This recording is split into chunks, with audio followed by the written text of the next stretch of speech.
Hello guys.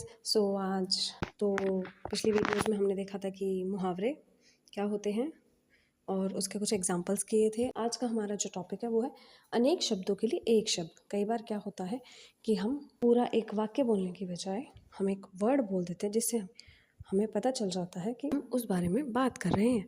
जैसे कोई बोलने वाला होता है तो उसे हम कहते हैं वक्ता। जो भी ऐसे भाषण देते हैं लोग, ठीक है, तो वो क्या है, बोल रहे हैं, अपनी बात लोगों तक पहुंचा रहे हैं, तो वो क्या है, वक्ता। जैसे अध्यापक है, अपना ज्ञान हमारे तक देते हैं, तो वो क्या होते हैं, वक्ता। ठीक है। नेक्स्ट क्या है, देखने वाला। देखने वाला कौन होता है, दर्शक।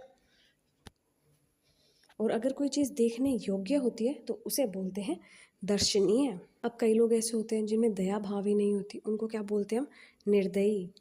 साथ पढ़ने वाले जो लोग होते हैं, किसी भी क्लास में हो तो जो साथ पढ़ते हैं उनको बोलते हैं सहपाठी। जो चीज़ आपको कठिनाई से मिलती है तो उसको हम बोलते हैं दुर्लभ।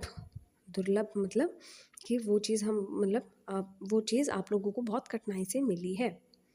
अब जहाँ जाना कठिन हो, मतलब जहाँ जाना थोड़ा कठिन होता है, उसको हम बोलते हैं दुर्गम।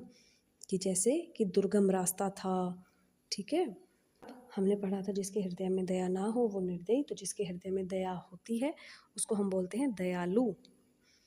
साथ पढ़ने वाला क्या बताया था, सहपाठी। तो वैसे ही साथ काम करने वाले को बोलते हैं सहकर्मी। जो ईश्वर में विश्वास करता है उसको बोलते हैं हम आस्तिक। दूसरों का भला करने वाला कौन होता है, परोपकारी। जो लोग दूसरों की बहुत ज़्यादा हेल्प करते हैं, भला करते हैं दूसरों का, उनको हम क्या बोलते हैं कि वो लोग बहुत परोपकारी होते हैं। जो कभी नहीं मरता उसे बोलते हैं अमर। कई लोग होते हैं जो पहले ही दूर की सोच लेते हैं, उनको हम बोलते हैं दूरदर्शी। चीज़ें ऐसी होती है जिनको हम गिन नहीं सकते, उनको क्या बोलते हैं हम, अनगिनत। जैसे हम तारों को नहीं गिन सकते तो वो क्या है, अनगिनत तारे आसमान में होते हैं। 100 वर्षों के समूह को क्या बोलते हैं हम, शताब्दी। कई लोग ऐसे होते हैं जिनका आचरण बहुत ही अच्छा होता है, तो उनको बोलते हैं हम सदाचारी।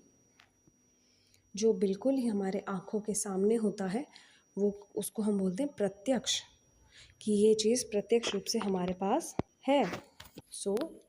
ये थे हमारे अनेक शब्दों में एक शब्द के कुछ उदाहरण। नेक्स्ट वीडियो में हम कुछ और उदाहरण देखेंगे। Till then stay tune.